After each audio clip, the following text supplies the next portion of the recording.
Maritime Viewpoints on Marino World Online. I am Lynn Bacani. Joining us on the program is a distinguished woman leader in maritime, also recognized globally, as recently announced by UK-based All About Shipping. She is one of the top 100 women in shipping for 2020. Attorney Iris Baguilat, President of DOHLE SEAFRONT Crewing Manila. Welcome to the program, Attorney, and happy Women's Month. Good evening, Lane. Thank you for inviting me to your program. Happy Women's Month to you as well. Attorney, you're also the Corporate Secretary of the Association of Licensed Money Agencies, or ALMA Maritime Group. Could you please update us on the situation on the ground? How are you in the manning sector is coping or thriving amidst these challenges brought about the pandemic?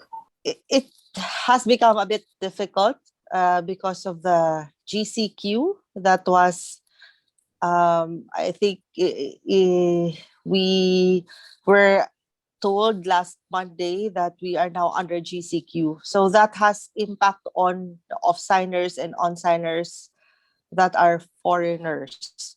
Also, the limitation of inbound flights in Manila will always impact seafarers that are coming home.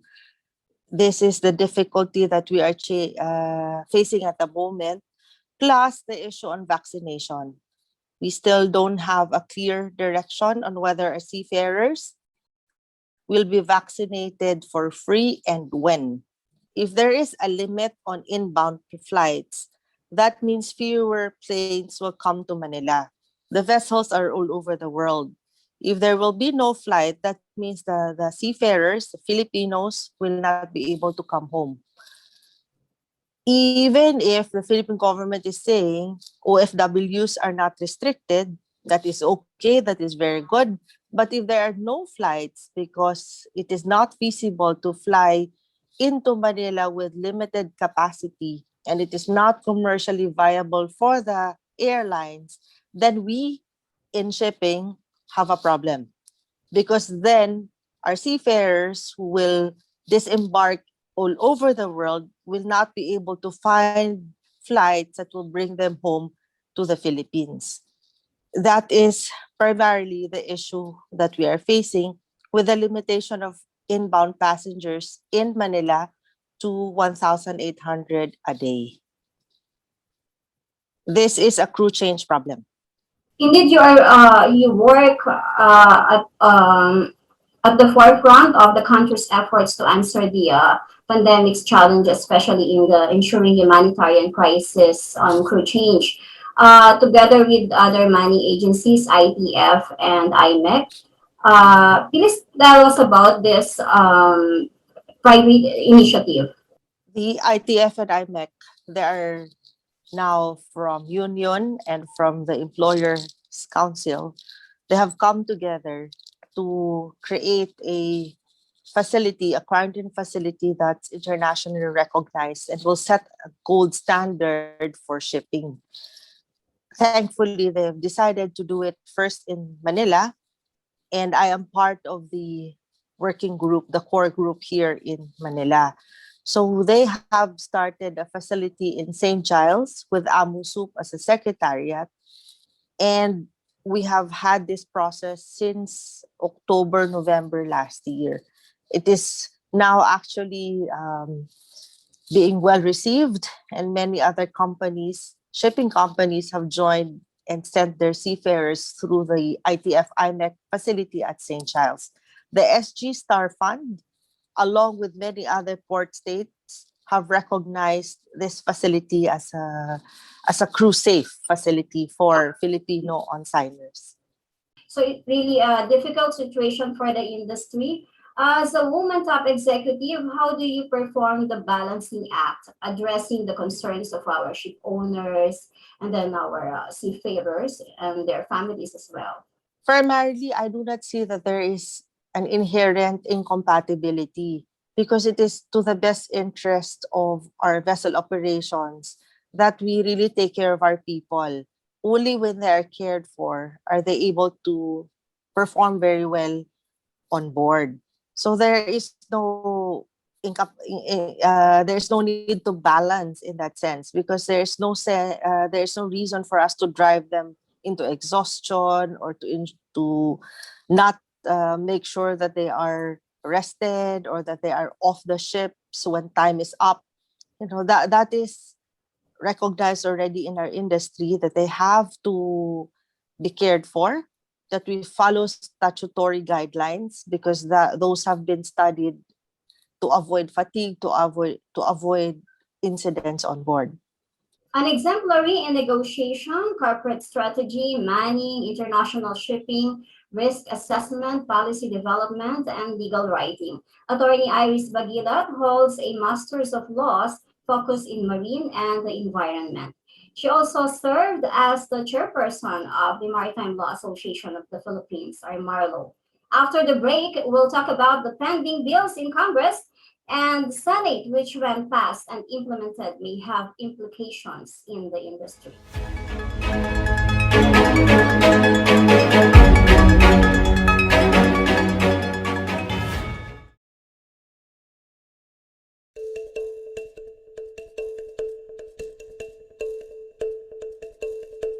The maritime world is changing, and for the better. With help from IMO, exciting and rewarding career opportunities are opening up for women, and a new generation of strong and talented women are responding. They're proving that, in today's world, the maritime industries are for everyone. It's not about your gender, it's about what you can do.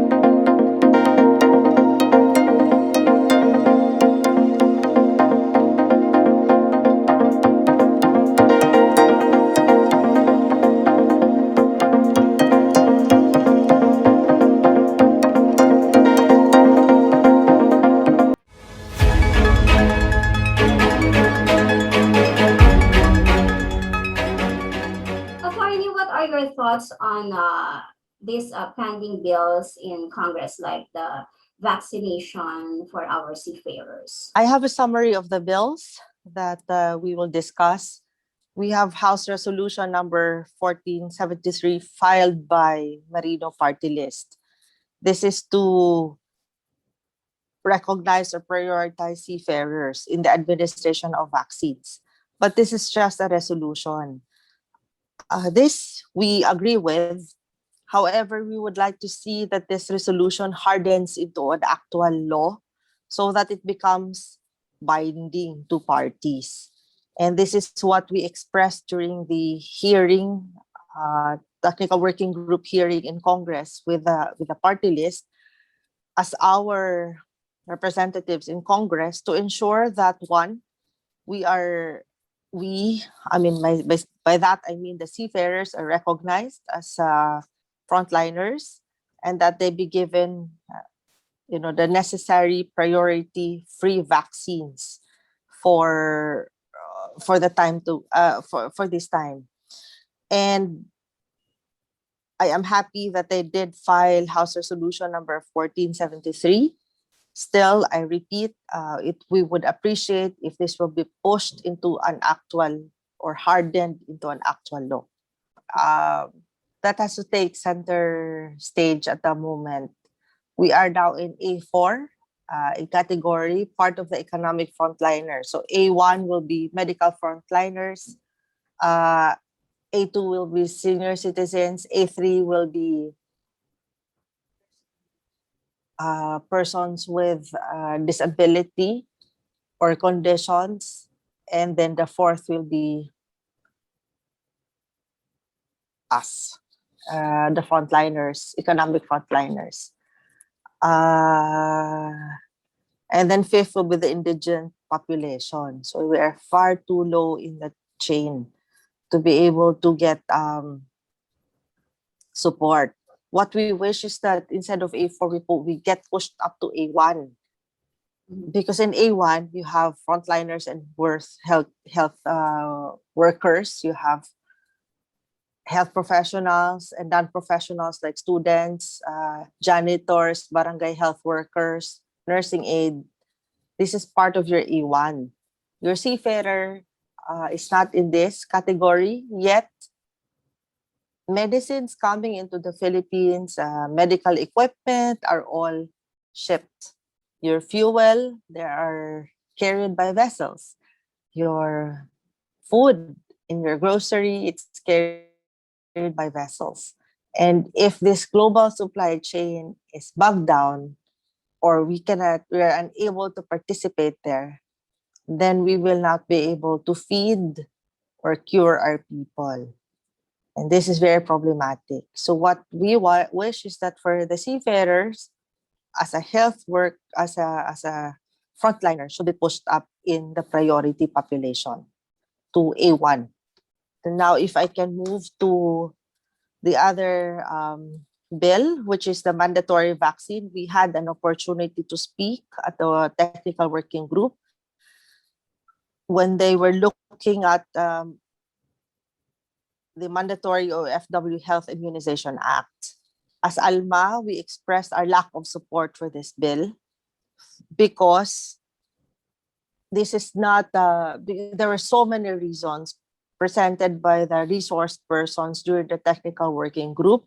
And for those numerous reasons, we said that this is not the right bill for us. Instead, again, we pushed for two things. If this bill can be converted to one, a declaration of the seafarers as frontliners, and second, that they be given priority-free vaccines by the Philippine government. If the House Bill number 6779, Mandatory OFW Health Immunization Act, will be rewritten in such a way, then we would fully support this if changed, but not in the current way it is written now. On the issue of mandatory vaccination for our seafarers, what's your take on this? Are you speaking of the law as it was crafted? The one that Mm-hmm. Marino Party List filed? We, as I've said, we already expressed our lack of support for the law that was crafted as ALMA. Mm-hmm. The reason for that, there were so many issues raised by the different resource persons in the technical working group. For example, it speaks of different vaccines, about 13 of them. For seafaring, it's very difficult to find what is endemic because the vessel is unclear on where it is going before the seafarer goes to out to sea. And then there's heavy penalties involved, including criminal penalty. You also don't know the reaction if you will vaccinate all of these or even combine vaccinations. What's the impact? It did not make sense to us when we looked at reviewed at the law. And what was pressing and remains to be pressing is the COVID-19 vaccines. That should be given priority.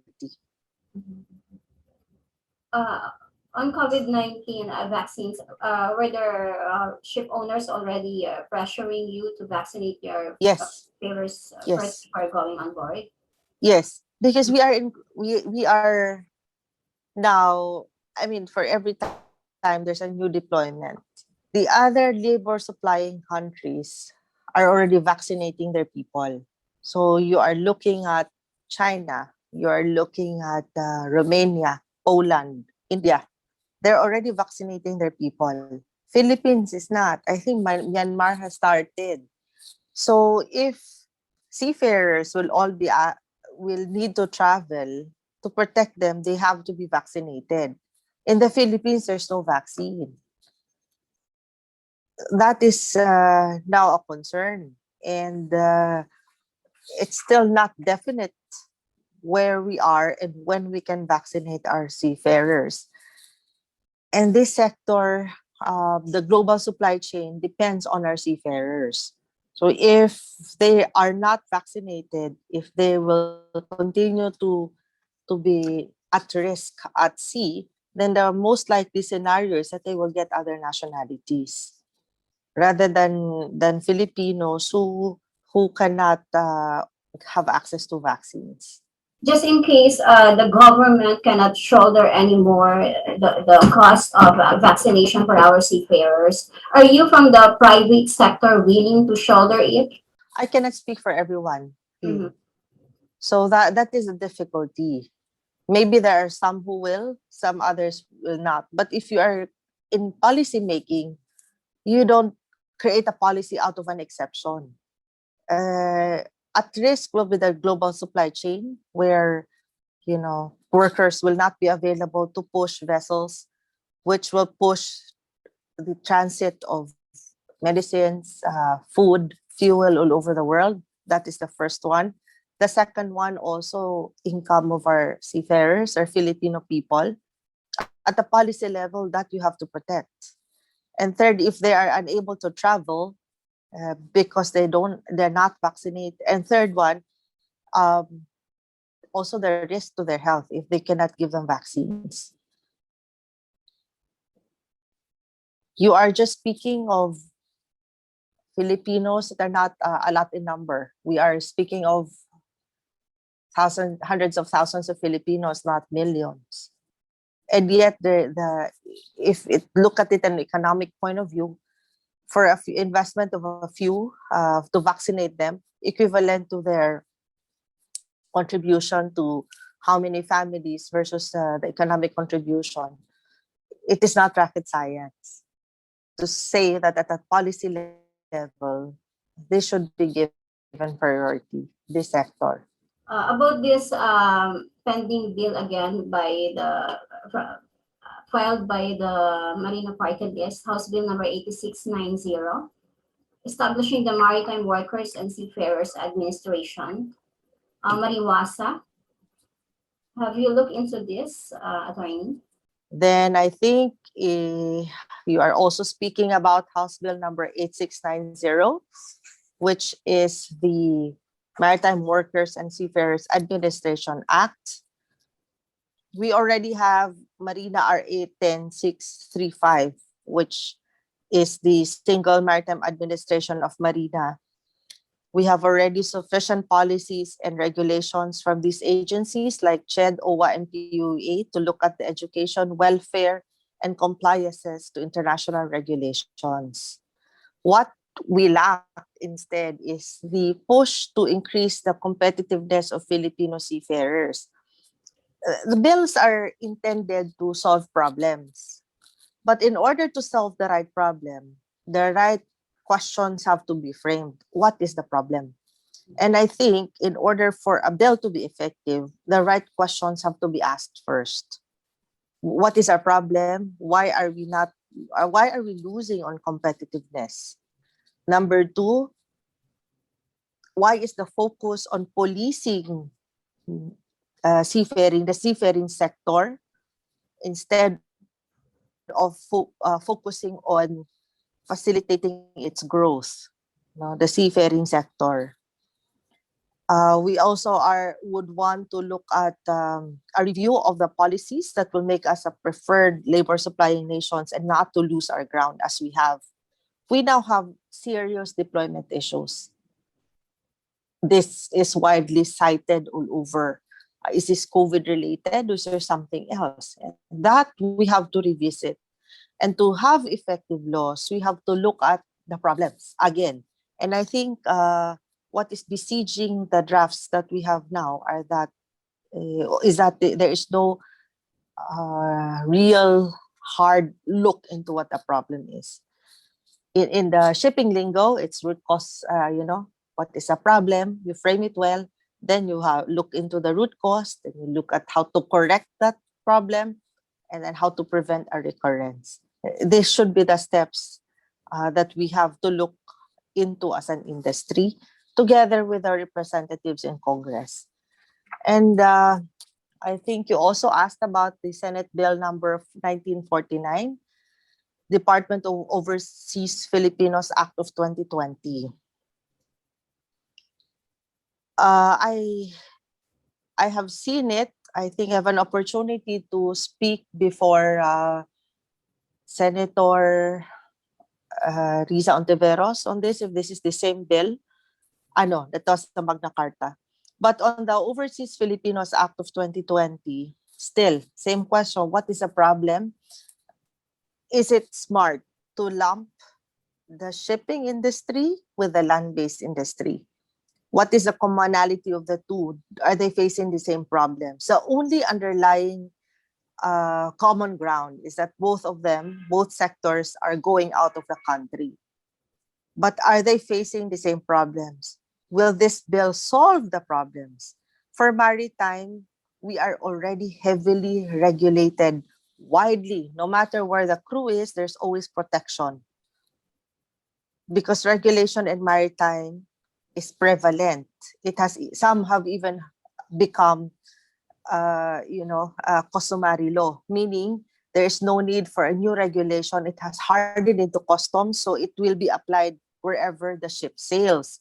And this is the difficulty if we are looking at just crafting laws without looking into the problem you are solving and if it is helpful to the challenges of the industry. Lumping us with as one with land-based, will that help both? Will it also help our issue on competitiveness? Will it secure us more slots on board? Which is what we see is a problem in the industry. Will it? Is there a lack of protection for Filipino crew? Is that a problem? Unless these are the questions being asked, we cannot just be, having laws just for the sake of having one, just so we can say that there is a Republic Act without really looking into solutions or problem solving. What perhaps government or Congress can look at is the creation of a long delayed, because in shipping, the ship comes first, the crew is always an adjunct to the ship, and then there comes the rights and liabilities of the vessel and the life of the vessel, including its operations. That's how you look at shipping. It's not you don't separate crew from the vessel or its operations. So this is just what I see is a bit of concern on the laws being passed. Has to be more methodical. It has to be focused on problem solving, and it has to be reconciled with existing laws already. As I've said, we have to be very strategic in our approach on this. We have to focus on the competitiveness of Filipino people. We have to review and create policies that will make us preferred as a labor supplying nation. And we have to facilitate growth more than policing and regulating the manning sector. This is what I see is missing, because it is a manning sector that acts as marine HR, one, and number two, that really looks for jobs for Filipinos. It is manning. It is a crewing sector, not government. So the RA, the bill that is being proposed, we have already rules and regulations covering those, and we see it seems to be just reinventing what is already in place. It is not offering solutions to what is pressing at the moment, and even on a strategic point of view, it is not innovating or pushing the agenda of Philippine maritime. BIMCO ICS Manpower Report predicts deficit of 147,500 officers by 2025, while the Ocean Policy Research Foundation predicts a shortfall of 364,000 seafarers by 2050. So how do you see the future of the Philippines? Can we still affirm our position as the manning capital of the world? What should we do?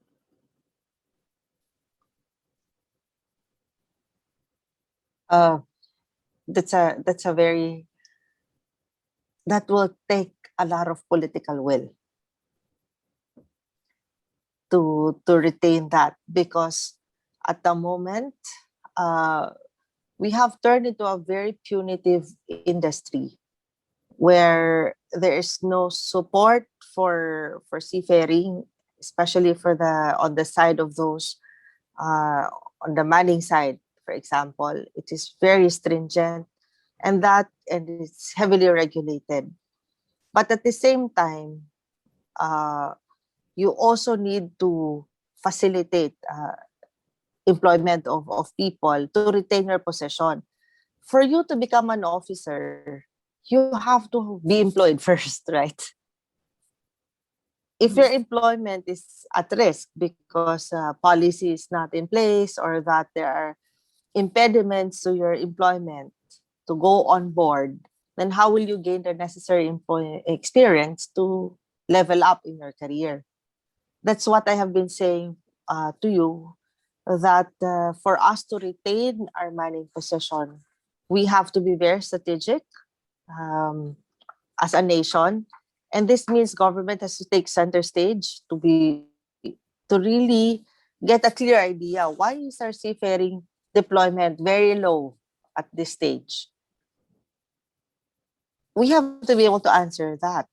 Why have we dropped significantly from 1 million 10 years ago to 200,000 currently, or thereabouts? We have to answer that. Number two, how do we, once you have identified those problems, how are we as a nation going to overcome that? Very strategic. And number three is just policing, regulating. All these bills that we were saying have all criminal components, passing the burden to the licensed manning agencies. The government will say, do this instead of us, you do this, manning agencies. How is that going to increase our competitiveness? So I think for us to regain that, there has to be a central force or focus coming from government.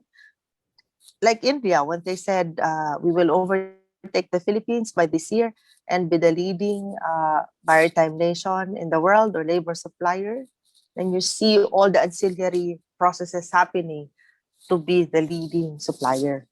We should do the same. Government has to act as one, very, very specific and clear on where they want to be, work together with the unions, work together with the employer sector and the agency sector. That is how to regain your status. There is no easy way. There is no one quick answer and say, okay, we do this, tomorrow we are number one. Because our problems come from, it's a wide host of problems. Thank you very much for your time and thoughts, Attorney. And please, for your final empowering words. Thank you, Lynn. We still continue to push for seafarers to be prioritized in the vaccination. And we really hope that with this pandemic, we are all healthy, safe. We will survive this through helping each other. Again, thank you very much. Thank you for gracing our program. We really appreciate it, Attorney. Thank you, Lynn. Attorney Iris Baguilat, President of DOHLE SEAFRONT Crewing Manila. Thank you for watching Maritime Viewpoints on Marino World Online for another meaningful celebration of the Women's Month.